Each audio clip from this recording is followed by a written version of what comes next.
clever, curious, and confident. She believes that your voice is the bridge to the truth that lies between your heart and your head, and she has the tools to extract your inner voice with outspoken confidence. She loves red wine, hiking, paddleboarding, and hanging out with her hubs. Please welcome to the stage, Tanya K. Herb.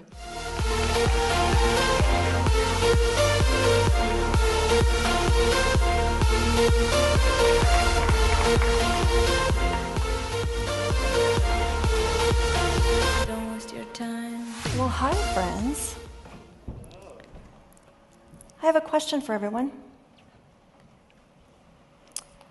How many of you here would consider yourself a leader? I see some hands going up. That's great. Do you remember when you were young, people would say, "What do you want to be when you grow up?" Actually, people still ask me that. I still ask myself that. And when you're young, you're really excited and your dreams are really big. I want to be a dancer, a football player, a YouTube sensation, a TikTok influencer. You never hear, "I'm going to be a leader." You never hear that. I had big dreams too. When I was young, I was going to be a race car driver. I'm not kidding. Seriously. And my second big dream, I was going to marry Steve Garvey. He was the first baseman of the Los Angeles Dodgers. Well, it turns out that we're really a match. Maybe a little bit of an age difference. But I did try the race car thing. We lived out in the sticks, and so all of the streets, the back roads, became my speedway. And I did it well. I sped through the streets, in town, on the back roads, on the freeway, and it was awesome. Right up until I had my license revoked when I was 18 for the number of speeding tickets I'd collected. So what I saw as practice, Johnny Law saw differently. I was just practicing. I want to bring you back to a philosophy that I subscribed to in my early 20s. Lead from where you are. And what's going to be helpful for us today is to understand what leadership is and what it isn't. What it isn't. A position or a title that you hold. Your social status or wealth. Tenure. Bossing people around. Not what leadership is. What I believe it is a mindset. We've heard a lot about mindset. It's how you show up every single day. And I love what Jeremy Bravo says. Great leaders don't set out to be leaders. They set out to make a difference. Let that sink in for a minute. Let's all make a difference. Now, I think that everybody leads something. You might lead a company, a department, a team project, maybe the book club, something at church, your family. And even if you don't believe you're leading others, you're leading yourself first. You have to be first. Now, the components that go into leadership are the hard skills and the soft skills. The hard skills are skill set, expertise, experience, things that you can teach and train, maybe write a process or a procedure around. It's how you do something. That's not where our focus is today. Our focus is on the soft skills. Compassion, strategy, there's mindset again. It's how you think. Now, in order for the lead from where you are philosophy to really work, you need a rule to operate by. You need a mindset and a framework that supports that mindset, and you need a strategy that produces results. So let's talk about the rules. Everyone's heard about the golden rule. Do unto others as you would have them do unto you.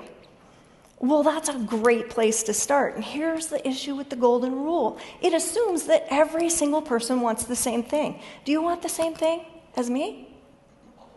I'm looking at you. Do you want the same thing? Do we all want the same thing? Well, if that were the case, why do restaurants have a menu full of options?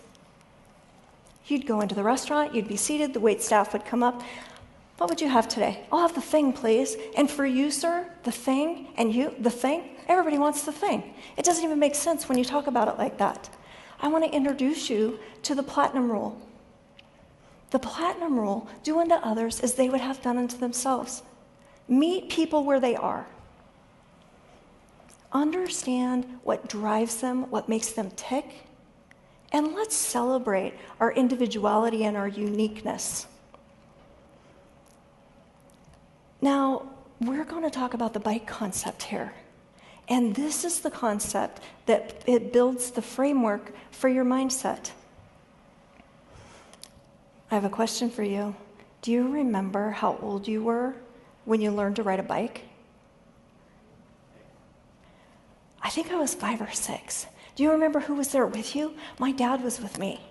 And I remember what it looked like. It had training wheels, it had these little tassel things that came off the handlebars, and they flew in the wind because I was going so fast, right? And I just had a memory come back to me. Very cool. Your emotions, your actions, your mind all had to come together when you were learning to ride that bike. And once you figured it out and let go of those voices in your head that are going, I think I can, the awareness shifted from learning to ride to riding that bike. And you became one with the bike, and off you go. And it doesn't matter how long it's been since you've been on a bike. You remember how when you get back on. And the same is true with the bike concept. Now, what the B stands for, be you. You're enough. I promise you, you're enough. You don't need to show up with all the fluff. You have nothing to prove. You're right where you belong. You know, there's a difference between fitting in and belonging. When you're trying to fit in somewhere, you're trying to be like a chameleon. Oh, yeah, I like that too. Oh, that's totally me. And it never feels quite right. But when you belong somewhere, you're accepted for who you are, as you are. You can't be accepted for who you are, as you are, if you're over here trying to fit in. So just be you. I stands for insight. Now, I created this for all the introverts out there because I am one. Does anybody else get nervous when you're going into a new situation, you're meeting new people, you start a new job? What if they don't like me? What if I'm not good enough? What if they think what I say is stupid? What if? That's very me-focused. When you shift gears and you flip it to insight, what insight can I gain? What can I learn about the other person? What can I learn about myself, about the situation? It changes everything when you shift gears. K stands for kindness. Couldn't we all use more of that? I believe we could. And here's a fun fact. When you show kindness to another, your brain's pleasure and reward center lights up as if you're the receiver and not the giver. Well, there's a dopamine hit for you. And Emory University did a grand research study on kindness, and they call it the helper's high. I think it's cool. E stands for engage. Have you ever tried to sit across from someone to engage? They're scrolling on their phone. Hello, right here. Rude, put the phone down. When you engage with someone, you connect, right? And isn't that what we want, is we want connection? I believe that Brené Brown says this brilliantly. Connection is the energy that's created between people when they feel seen, heard, and valued. When you can give and receive without judgment. Now, how this all started for me, I was 23 years old. I was working nights. I'd just given birth to my third child, third in 3 years. I needed to make a change. And yes, for those of you wondering, I did figure out how to make babies. That's not the point here. So I needed some flexibility and some freedom. So I made a decision. I decided to quit my full-time job with a full-time paycheck and all the benefits and everything that went with it. Well, some people called it bold. some brave, some stupid. It was a necessity for me. So I started a cleaning business. I was so excited to create this business around the needs of my growing family and become the mother that I really wanted to be. And a couple of years into this business, my then husband, husband, we were visiting with a friend of his who I'd never met. He puts his hand out and he goes, "Hi, Tanya, I'm Tim. What do you do?" "Oh, I have a cleaning business." I was so excited to share everything. And we were interrupted by my husband. "Business?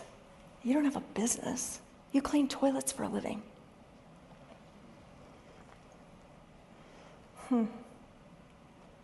Well, I do clean toilets for a living.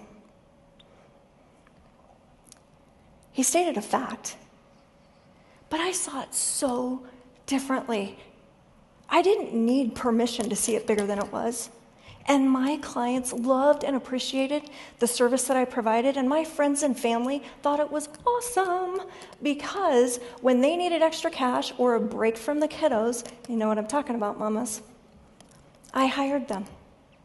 It was a win-win for everybody. And that is the very first time that I realized that I think differently. I adopted the mantra, lead from where you are. So we've talked about the platinum rule, right? The bike concept. And so what's next? Well, let me ask you, what's a bike without a way to steer it? Now, your life happens, right? Situations in your life happen. And then you're over here, thinking your thoughts. And then you're over here, feeling your feelings. You've got all the effects and the actions and the behaviors, and you've got the results in your life. What if they're all connected? I believe they are. And this strategy works. Whether you're setting goals, whether you're problem solving, follow me here. Situations. They are what they are, facts only. They don't have any meaning yet because you haven't given them anything. My dog bit the neighbor. Somebody cut me off in traffic.